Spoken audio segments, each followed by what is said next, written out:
democracy လူခွင့်ရေးနဲ့တရားမျှတမှုကိုလိုလားကြကုန်သောပြည်သူပြည်သားပေါင်းတို့ခင်ဗျာကျွန်တော်မျိုးထိုက်တန်သိမ့်ပါကျွန်တော်ဒီနေ့မြန်မာပြည်မှာပေါ့နော်အခုလက်ရှိဖြစ်ပြနေတဲ့ဒီအနေအထားတွေပေါ့အဲ့ဒီကနေပြီးတော့နေ့စဉ်ပေါ့ကျွန်တော်ပြောင်းလဲနေတဲ့အနေအထားတွေနဲ့ပတ်သက်ပြီးတော့ကျွန်တော်ဒီနေ့တင်ပြစရာလေးရှိတာကိုတင်ပြပါမယ်အထူးသဖြင့်တော့လူတိုင်းပေါ့နော်တော်တော်လေးကိုပြည်သူတွေကြားထဲမှာအပြောများနေတဲ့ကိုခုခံကာကွယ်ပိုင်ခွင့်အဲ့ဒီအကြောင်းအရာလေးလည်းကျွန်တော်လေးပေးပြီးတော့ဆွေးနွေးတော့မှာဖြစ်ပါတယ်နောက်တစ်ခါကျွန်တော်တို့အခုပေါ့နော်ဒီ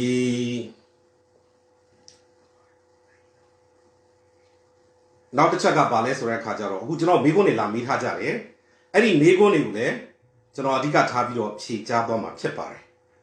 ဆိုတော့ပထမဆုံးအနေနဲ့ကျွန်တော်တင်ပြခြင်းတဲ့အကြောင်းအရာလေးကမြန်မာပြည်ရဲ့ဒီ bureaucracy ရန်ရာကြီးပေါ့နော်အဲ့ဒီ bureaucracy ရန်ရာကြီးကိုအဲ့ဒီမှာဆိုလို့ရှိရင်ရက်တန့်သွားအောင်လို့ကျွန်တော် CDM လုပ်နေတယ်အဲ့ဒီ bureaucracy ရန်ရာကြီးထဲမှာအုပ်ချုပ်ရေးမှန်တယ်အုပ်ချုပ်ရေးပေါ့နော်မြန်မာပြည်ရဲ့ဒီ bureaucracy ရန်ရာအုပ်ချုပ်ရေးမှန်တယ်အဲ့ဒီမှာဆိုလို့ရှိရင်အဓိကမှန်တယ်ကြီး၅ချက်ရှိတယ်အဲ့ဒီ၅ချက်ကဘာလဲဆိုတော့စစ်တပ်ရဲ့ရဲရဲ့ထွေအုပ်ရဲ့တရားရေးရဲ့ဥပဒေရေးရဲ့ဒီ၅ခုရှိပါတယ်ဆိုတော့စစ်တပ်နဲ့ရဲကတော့ပြည်သူတွေလည်းသိပြီးဖြစ်တဲ့အတွက်ကျွန်တော်ထပ်ပြီးတော့ကျွန်တော်အကျဉ်းချက်ပြီးတော့တိတ်မတင်ပြတော့ဘူးကျွန်တော်ဒီနေ့တင်ပြချင်တာကထွေအုပ်ရဲ့တရားရေးရဲ့ဥပဒေရဲ့အဲ့ဒါကိုကျွန်တော်လည်းတင်ပြချင်ပါတယ်ဘာကြောင့်လဲဆိုတော့ဒီဘက်ကထွေအုပ်ရဲ့တရားရေးရဲ့ဥပဒေရဲ့ကိုကင်ပြီးတော့ပြည်သူတွေကြားထဲမှာပြည်သူတွေကိုဖိနှိပ်နေတာဖြစ်တဲ့အတွက်ဒီသုံးခုကိုကျွန်တော်တို့ပို့ပြီးတော့အားစိုက်ပြီးတော့ကျွန်တော်ထပ်ပြီးတော့ဖိအားပေးဖို့လိုမယ်။တော့သူတို့တွေစီရီယာမှာပို့ပါလာအောင်လုပ်ဖို့လိုမယ်။တကယ်လို့စီရီယာမှာမပါကြဘူးဆိုရင်ကျွန်တော်တို့လူမှုရေးအရာအပြစ်ဒဏ်ခတ်တဲ့ဟာတွေလုပ်ဖို့လိုမယ်။ social punishment တွေလုပ်ဖို့လိုတယ်ဆိုတာကိုကျွန်တော်တင်ပြချင်တယ်။ပထမဦးစွာကျွန်တော်တင်ပြချင်တာကထွေအုပ်ပါ။ထွေအုပ်ဆိုတော့ဒီထွေအုပ်ကတကယ်တော့မြန်မာပြည်မှာမလိုအပ်ဘူးကျွန်တော်တို့ပြည်သူတွေနော်ပြည်သူအစိုးရပြန်တက်လာတဲ့ခါကြလို့ရှိရင်ဒီထွေအုပ်က GAD ကကျွန်တော်တို့ပြန်ပြီးတော့ဖြတ်သိမ်းပြရမယ့်ဌာနဖြစ်ပါတယ်သူတို့တွေကဘာလုပ်လဲဆိုတော့အဓိကထွေအုပ်ဆိုရင်ဌာနတိုင်းလည်းသိပါတယ်ဌာနအားလုံးရဲ့သူတို့ကဘိုးအဖြစ်ကိုသူတို့လုပ်တယ်နောက်တစ်ခါကျတော့ထွေအုပ်ဒီတကယ်အာဏာရှင်ခေတ်အဆက်ဆက်ရဲ့လက်ကင်ထုတ်ဖြစ်တယ်ပြည်သူတွေကိုဖိနှိပ်ဖို့သာအဓိကလုပ်တယ်သူတို့မှတကယ်ကျတော့ကျန်တာမမေရဘာမှမရှိဘူးဆိုတော့ထွေအုပ်ကိုကျွန်တော်တို့ကဖြတ်သိမ်းပြရမယ်နောက်တစ်ချက်ကျွန်တော်တို့ရက်ွက်တွေလမ်းတွေထဲမှာကျွန်တော်တို့ထွေအုပ်တွေရှိမယ်သူတို့တွေရှိလို့ရှိရင်သူတို့ကိုကျွန်တော်တို့ဖော်ထုတ်ပြီးတော့ပုံမူပြီးတော့ကျွန်တော်တို့ဒါလူမှုရေးရအပြစ်ပေးမှုတွေကျွန်တော်တို့လုပ်ရမယ်လို့ကျွန်တော်အနေနဲ့တင်ပြချင်ပါတယ်နောက်ကကျတော့သူတို့ရဲ့မိသားစုတွေဒါသူတို့ရဲ့မိသားစုတွေကသူတို့ရဲ့ပျော့ကွက်ပါဆိုတော့သူတို့ရဲ့ထွေအုပ်ရဲ့မိသားစုတွေကျွန်တော်တို့ပြည်သူတွေကြားထဲမှာမနေရဲအောင်မနေနိုင်အောင်ကျွန်တော်တို့လူမှုရေးရအဆက်အသွယ်ဖြတ်တာတွေရှောင်ကျင်တာတွေကျွန်တော်တို့လုပ်ဖို့လိုတယ်ဆိုတာကိုကျွန်တော်တင်ပြချင်တယ်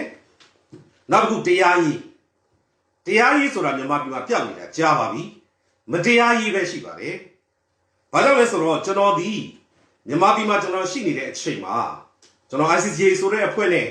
ကျွန်တော် senior advisor ဆိုပြီးတော့ကျွန်တော်လုပ်တဲ့အချိန်မှာဒေါ်ဆက်စုကြည်ဆိုရလက်ထက်ပါနော်ကျွန်တော်အဲ့ဒီတရားရေးရဲ့ဥပဒေရေးရုံးချုပ်တစ်ခုလုံးကိုကျွန်တော်တို့တကယ်ကိုတရားမျှတမှု rule of law ပေါ့နော်အဲ့ဒါနဲ့လူအခွင့်အရေးအဲ့ဒါဒီမြင့်မားလာအောင်ဆိုပြီးတော့လှုပ်ဆောင်တဲ့အစီအစဉ်မှာကျွန်တော်ကဥဆောင်ပြီးလုပ်ခဲ့ဘူးလေဆိုတော့ကျွန်တော်တရားရေးမှန်နိုင်တဲ့ဒီဥပဒေရေးမှန်နိုင်အကြောင်းကိုကျွန်တော်ကောင်းကောင်းသိဆိုတော့တရားရေးမှာအဓိကဆိုလို့ရှိရင်တို့တရားသူကြီးချုပ်ကထွန်းဦးဆိုတာဘုံမူကြီးထွန်းဦးအဲ့ဒီဘုံမူကြီးထွန်းဦးကဗိုလ်ချုပ်ဦးတန်းရွှေကအဲ့ထွန်းဦးရဲ့ဗိုလ်ချုပ်ဦးကြီးတန်းရွှေရဲ့ဆရာဖြစ်ခဲ့ဘူးလေထွန်းဦးရဲ့အဖေကဘုံမူကြီးထွန်းဦးဆိုတော့စဉ်းစားကြည့်ဗျာဘုံမူကြီးတယောက်ကတရားသူကြီးချုပ်လို့နော်ဘလို့မှမဖြစ်နိုင်ဘူးဆိုတော့သူဒီစစ်တပ်ကိုသာသူကသစ္စာခံသူဖြစ်တယ်ဒါကြောင့်မလို့နော်ကျန်တဲ့လူတွေကိုဖြုတ်မယ်စစ်ကောင်စီကထွန်းဦးကိုဆက်ထားတယ် ဆိုတော့ထထူးကိုသူတို့ဘလောက်ယုံတယ်လဲဆိုတာကိုကျွန်တော်တို့တွေ့ရတယ်တခါထထူးရဲ့လက်အောက်မှာကျွန်တော်ပြည်တော်စုတရားလွှတ်တော်ချုပ်ယုံပါနော်ပြီးအဲ့ဒီကအရက်သားတရားသူကြီးတွေနောက်မြန်မာပြည်ရဲ့တရားရေးမန်တိုင်ကိုလေပဲညှက်နေတာဒီကိုနိုင်အဲ့ကိုနိုင်ဒီဘုံမှုကိုနိုင်ဆိုတော့ကျွန်တော်ဒီနေရာမှာအဲ့အများရန်အတွင်းဝင်ဆိုတဲ့လူတွေဒီဌာနတစ်ခုမှာသူကလေပဲညှက်ထားလို့ရတဲ့ဌာနတွေဖြစ်တယ်ဆိုတော့အောက်ကတရားသူကြီးတွေမြို့နယ်တရားသူကြီးတွေခရိုင်တရားသူကြီးတွေဒါတွေကိုလှုပ်လို့မရအောင်သူတို့ကလေပဲညှက်ထားတဲ့သူတွေဖြစ်တယ်ဒါကြောင့်မလို့ဒီကိုနိုင်ဒီတကယ်ဒီမိုကရေစီအစိုးရလက်ထက်မှာတော့မှနော်ပြုတ်ပြပြောင်းလဲရှင်းမရအောင်အများကြီးကန့်လန့်လုပ်ခဲ့တဲ့ထင်မှာကိုနိုင်ပါတယ်ထွန်းထွန်းပါတယ်ဒါကြောင့်မလို့ကျွန်တော်တို့နော်လူမှုရေးရပြတ်တက်ပြီးတဲ့နေရာမှာကျွန်တော်မိနေမှာဆိုလို့ထွန်းထွန်းဦးတို့ဦးထွန်းထွန်းလို့ခေါ်တယ်ဘုံမှုကြီးထွန်းထွန်းပါနော်ကိုနိုင်ဘုံမှုကိုနိုင်မှာသူတို့ရဲ့အဆက်အနွယ်တွေလည်းကျွန်တော်ပြည်သူတွေရှာလို့ရအောင်ကျွန်တော်တင်ပြခြင်းဖြစ်ပါတယ်တရားရေးဆိုတာကနော်တကယ်ကိုလွတ်လပ်မှာလုံးဝမလွတ်လပ်ဘူး institutional independence ဆိုရဲအဖွဲ့အစည်းလိုက်လွတ်လပ်မှု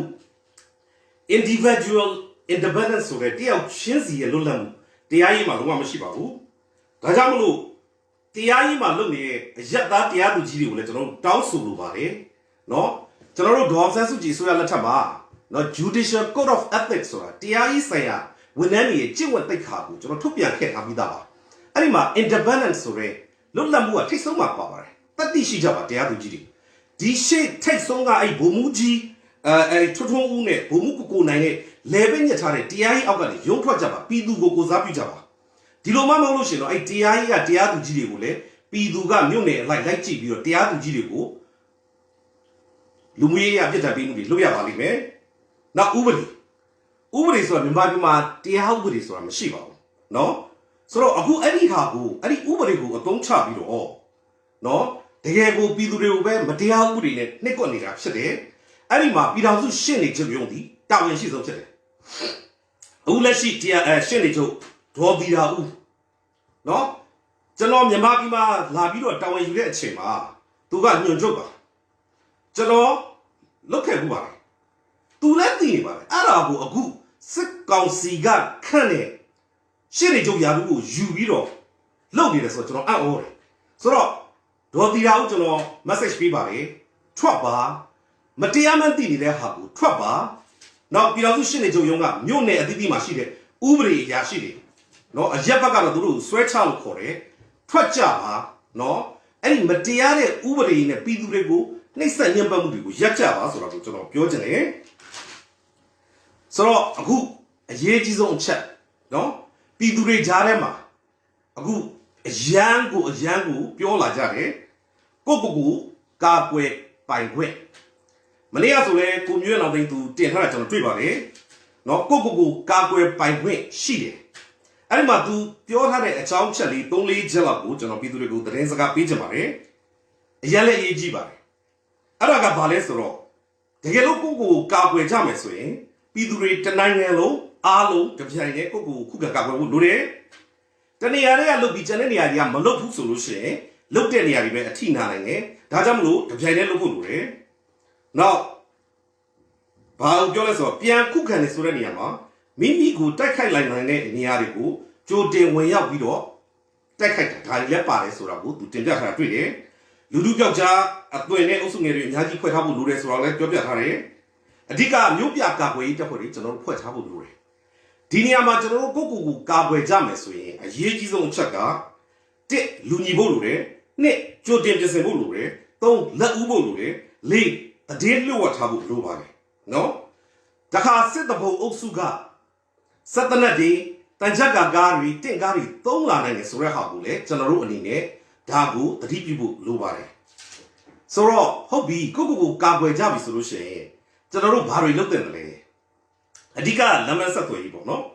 ်သူတို့တွေသုံးလို့မရအောင်စစ်တဘုံအုပ်စုသုံးလို့မရအောင်ကျွန်တော်တို့လုပ်တင်တာတွေလုပ်ရမယ်တန်လန်းတွေမှာစီဆွတ်ထားတာတို့တခါဥစားကွန်ကရစ်တွေလောင်းထားတာတို့ဒါတွေကိုလုပ်ဖို့လိုရဲဆိုတော့ကို Facebook မှာတင်ပြထားတဲ့ဟာတွေရှိတယ်ဒါကိုကျွန်တော်ပြန်ပြီးဝင်ပြထားတာဖြစ်တယ်နောက်ရထားတွဲတွေထဲမှာစီထဲကိုရေထည့်မယ်ဗျာနော် engine 1အဲ့ဒီ engine စက်ကောင်းတွေကိုကျွန်တော်သဲထည့်မယ်ဗျာနော် diesel စီတွေနော်တကယ်လို့စက်ကောင်းစက်ရုံတွေမှာနော်ရှိတယ်ဆိုလို့ရှိရင်မထားပါနဲ့တော့ပြည်သူတို့ဝေမျှပေးပလိုက်ပါဒါမှမဟုတ်ရှင်လည်းတနည်းနည်းနဲ့ဒီ diesel စီကို စစ်တဘုံအုပ်စုသုံးလို့မရအောင်ကျွန်တော်တို့လုပ်ဖို့လိုပါတယ်နောက်အရေးကြီးဆုံးချက်ပေါ့နော်အရေးကြီးဆုံးချက်ကဘာလဲဆိုတော့စောင့်ရန်ရှောင်ရန်ပါအဲ့ဒီစောင့်ရန်ရှောင်ရန်ကိုကျွန်တော်ကိုရဲရဲငယ်ကတိတာတင်ထားတာလေးတွေ့လို့ကျွန်တော်ဝေမျှကြပါတယ်အဲ့ဒါကဘာလဲဆိုတော့ကိုလူခံရလို့ရှိရင်ကိုလူခံရရင် live လွှင့်ပါနော်ဗီဒီယိုရိုက်ပါ email ပို့ပါကိုဘက်ကခံရတဲ့အခါကြာလို့ရှိရင် live ပိတ်ပါဗီဒီယိုပိတ်ပါအတိတ်မိတ်ဝစီပိတ်ပါဆိုပြီးတော့ share ထားလေးရှိပါတယ်အရန်ပဲကောင်းပါတယ်ဒါကကျွန်တော်တို့ဒါပြည်သူတွေအားလုံးသိစေကျွန်တော်ဝေမျှပေးချက်ဖြစ်ပါတယ်ကျွန်တော်ဒီနေ့ဒီအခု live ကိုည8နာရီမထိုးခင်ကျွန်တော်ပြီးအောင်လုပ်မှာဖြစ်ပါတယ်ဘာကြောင့်လဲဆိုတော့ည8နာရီမှာကျွန်တော်တို့အကုန်လုံးညီညီညာညာကျွန်တော်တို့တောထုတ်အောင်မယ်တန်ချောင်းတီးအောင်မယ်ဒါကြောင့်မလို့ကျွန်တော်8နာရီထိုးခင်အပြီးလုပ်ပါမယ်နော်အခုပြည်သူတွေကျွန်တော်ကိုလာမေးထားတဲ့မေးခွန်းလေးတွေအဲ့ဒါလေးတွေကိုကျွန်တော်ဖြေပါမယ်နံပါတ်1မေးခွန်းကဘာလဲဆိုတော့ CDM ကြောင့်လဲပတ်မှုရပ်သွားရင်ဘယ်လောက်ထိတောင့်ခံနိုင်မလဲ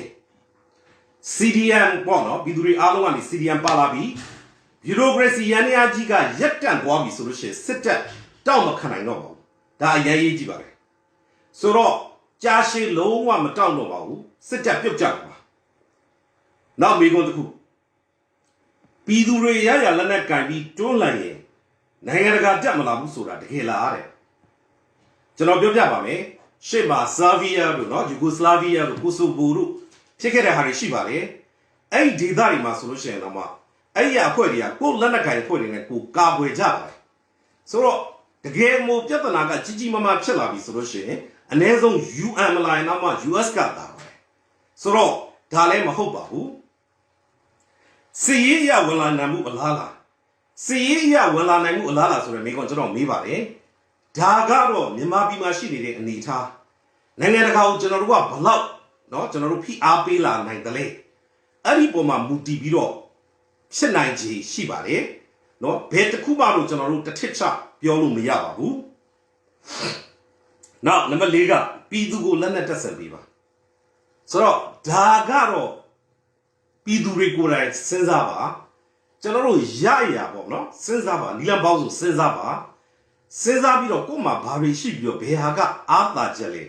ကို့အနီးနားပတ်ဝန်းကျင်မှာဘာရှိတယ်လဲဒါကအဓိကပါဒါကိုပဲအဓိကသုံးပြီးတော့လုပ်ပါလို့ကျွန်တော်တိုက်တွန်းချင်ပါတယ်လက်ရှိအခြေအနေကိုခန့်မှန်းပေးပါတဲ့ဇော်မဲလုံးကဒီလအတွင်းထိတ်ချုပ်မယ်လို့ပြောနေပါတယ်တဲ့ဇော်မဲလုံးကယူချီဘက်ဆောက်ပြောနေတာပါလက်ရှိအနေအထားကပြည်သူတွေကအောင်ပွဲကရနေပါတယ်အောင်ပွဲဒီလည်းလက်တကန်းကိုရောက်နေပါပြီအဓိကကကျွန်တော်တို့က CDM ရဲ့နော်မြို့ပြကျွန်တော်တို့ကဒီလမ်းပေါ်က debate တွေရဲ့နော် social punishment ရဲ့ international pressure ရဲ့နောက်ကကျွန်တော် CRPH ရဲ့ဒီဟာတွေကအားကောင်းမောင်းတယ်ဖြစ်နေပါတယ်ဒါတွေအရှိန်ကျသွားလို့မရပါဘူးအဲ့ဒါဆိုလို့ရှိရင်အခုမင်း online စစ်တဘုံအုပ်စုပြုတ်ကျဖို့ကလက်တကမ်းပဲလို့ပါတော့တက်တက်ပဲလို့ပါတော့အဲ့ဒါကတော့သိကြပါတယ်တခါ UN ကဘာလဲပဲလဲဆိုတော့မိကွန်ကျွန်တော်မေးထားပါတယ်ကုလသမဂ္ဂလုံခြုံရေးကောင်စီကဟိုတနေ့က statement ထုတ်ပါတယ်နော်အဲ့ဒီမှာဆိုလို့ရှိရင်ကျွန်တော်အခုဖတ်ကြည့်မယ်ဆိုရင်သူတို့တွေကဒီရရဆက်ဆက်နှိမ်နေတာကိုသူတို့ရှုံချတယ်ဆိုပြီးတော့နော်အကုန်လုံးပြောတယ်နော်မြန်မာပြည်မှာဒီအခုဖြစ်နေတဲ့အနေအထားကိုလုံခြုံရေးကောင်စီကတရုတ်အပါဝင်လက်မခံဘူးရှုံချပါတယ်ဆိုတဲ့စကားလုံးကိုသုံးတယ်ဟုတ်ပါတယ်ပြည်သူတွေဘက်ကကြည့်လို့ရှိရင်ရှုံချရုံပဲလားစဉ်းစားစရာရှိတယ်မေးစရာရှိတယ်တိုးတော့ကုလသမဂ္ဂလိုနိုင်ငံတကာဗျူရိုကရေစီရန်ရာကြီးဖြစ်တဲ့အတွက်နိုင်ငံပေါင်းစုံနဲ့လုပ်ရတဲ့အတွက်သူတို့ဒီအစစ်စစ်ကိုဖျက်ဆီးပြီးလုပ်နေရဖြစ်တဲ့အတွက်သူတို့လုပ်เสียရှိတာတော့လုပ်နေပါလေသူတို့လုပ်နေတာတွေတွေးမအေးသွားအောင်ပြည်သူတွေဘက်ကထပ်ပြီးတော့အဖက်ဖက်ကအရောက်ချင်းစီတိုင်းက pressure ပေးနေဖို့လိုပါတယ်လို့ကျွန်တော်အနေနဲ့တင်ပြလိုပါတယ်ပြည်သူတွေဘာလုပ်တဲ့လဲအဲ့ဒီမိကုန်းလေးကျွန်တော်မေးပါတယ်ကျွန်တော်တင်ပြချင်ပါတယ်ပြည်သူတွေအရောက်ချင်းစီတိုင်းဒီခေါင်းဆောင်တွေဖြစ်ပါတယ်နော်ပြည်သူတိုင်းဒီကိုတာဝန်ပေးပြီးတော့ကိုလုံနေတာကိုအကုန်လုံးလုံနေကြပါလေအဲ့ဒါကိုပဲအကောင်းဆုံးဖြစ်အောင်တူးချင်းခေါင်းဆောင်မှုစုပေါင်းခေါင်းဆောင်မှုအဲ့နှစ်ခုကိုပေါင်းပြီးတော့လုပ်เสียရှိတာကိုဆက်လုပ်ပါအရန်ကောင်းပါလေကျွန်တော်တို့ပြည်သူတွေဒီအရက်ချင်းစီတိုင်းကခေါင်းဆောင်ကောင်းတွေဖြစ်တယ်လို့အရက်ချင်းစီတိုင်းကလေနောက်လိုက်ကောင်းတွေဖြစ်တယ်ဆိုတာကိုကျွန်တော်တင်ပြလိုပါတယ်နောက်စစ်ရာဇဝဲမှုကျူးလွန်သူတွေကိုဘယ်လိုလုပ်ရမလဲဒါကတော့အခုလောစေ နိုင်ငံတော်အစစ်မှာလုတ်เสียရှိတယ်တွေလုံနေပါတယ်နိုင်ငံတကာအစစ်မှာလည်းလုတ်เสียရှိတယ်တွေလုံနေပါတယ်တနေ့သူတို့ကြိုးစင်တက်ရမယ်လူတွေဖြစ်ပါတယ်နော်နောက်ထပ်မိကွန်းတစ်ခုဒုသမရနဲ့ Federal Army အကြောင်း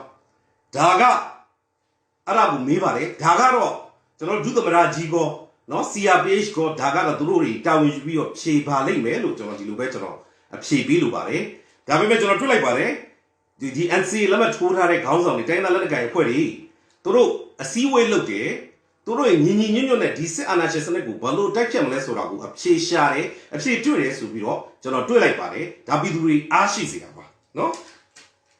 ်ပြည်တွင်းစစ်ဖြစ်နိုင်ခြေရှိလားတဲ့ပြည်တွင်းစစ်ကကျွန်တော်မြန်မာပြည်မှာဖြစ်နေတာကြာပါပြီနော်နှစ်ပေါင်း90ကျော်ပါပြီနေဆက်ဒေသတွေမှာဆိုလို့ရှိရင်တိုင်းသားတွေခံနေရတယ်ကြာပါပြီအခုကျွန်တော်တို့မျိုးပြမှာဖြစ်နေတဲ့အနေအထားတွေဒီပြည်နေဆက်မှာဖြစ်နေကြတာကြာပါပြီဒါကြောင့်မလို့ပြည်တွင်းစစ်ကတော့မြန်မာပြည်မှာဖြစ်နေတာကြာပါပြီလို့ပဲကျွန်တော်ဖြေပြရစီပြည်သူတွေအသက်ကိုကာကွယ်နိုင်သည့်ဥပဒေအမြင့်ဆုံးပြဋ္ဌာန်းပေးပါတဲ့ဆိုတော့အဲ့ဒီမှာဆိုလို့ရှိရင်အဲ့မိကုန်းနဲ့ပဲနောက်ခက်ဆက်စဲနောက်တဲ့မိကုန်းတစ်ခုကလက်ရှိစစ်တပ်ရဲအကြမ်းဖက်သမားများရန်ကားမှုကိုဥပဒေနဲ့ချမှတ်ပြီးကာကွယ်ပေးပါဒါကတော့เนาะတိုင်းပြည်မှာခုနကသမရကြီးရှိတယ် CRPH ရှိတယ်ဒီအဖွဲ့အစည်းတွေကနေပြီးတော့ပြည်သူတွေတောင်းဆိုတဲ့အတန်ကြားရင်သူတို့လုတ်တဲ့နာကိုလုတ်လိမ့်မယ်လို့ပဲကျွန်တော်ညွှန်လင့်ပါတယ်သူတို့တွေလုတ်ကြပါလိမ့်မယ်เนาะဆိုတော့နောက်တစ်ခုအခုပြောနေကြတယ်ခုခံကြပြီပြင်ဆင်ကြတော့အဲ့ဒါနဲ့ပတ်သက်ပြီးတော့တော်တဲ့သွားတယ်မလားတော်တဲ့သွားလို့ရှိရင်အချိန်နဲ့အင်အားကတဲ့အချိုးကျလို့မြေပြတပိတ်ဒီအင်အားကျော်သွားမှာစိုးတယ်ဆိုပြီးတော့ပြောလာကြတာရှိပါတယ်ဆိုတော့ဒီနေရာမှာကိုယ့်အချိန်ကြီးကိုအသိဆုံးပါနော်လောလောဆယ်ကကျွန်တော်ထင်တယ်မြို့ပြပြောက်ကြားအသွင်တွေလောက်တာကတော့ပိုထိရောက်လိမ့်မယ်လို့ကျွန်တော်ထင်တယ်မြို့ပြမှာကိုယ့်ဘက်ကိုကာကွယ်ရေးလုတ်ဆောင်ကြဖို့လိုမယ်လို့ကျွန်တော်အနေနဲ့တော့ထင်တယ်နောက်ဒီပေါ်မှာပူတည်ပြီးတော့ကိုယ့်ရဲ့ရင်းမြစ်အနေထားနော်ကိုယ့်ရဲ့လူပစ္စည်းပထဝီအနေထားခေါင်းဆောင်မှုအဲ့ဒါတွေကိုကြည့်ပြီးတော့ကျွန်တော်တို့အနေနဲ့ကအကောင်းဆုံးဖြစ်အောင်ကိုယ့်နယ်ကိုယ့်ဒေသမှာကိုယ့်ဘာကိုဥဆောင်ပြီးတော့လုပ်ကြဖို့တော့လိုတယ်ဆိုတာကိုကျွန်တော်တင်ပြလိုတယ်အဓိကအရေးကြီးတာတင့်ကားလိုဟာမျိုးတန်ချက်ကကားလိုဟာမျိုးဘူရူဇာလိုဟာမျိုးကရိတ်လိုဟာမျိုးတွေနော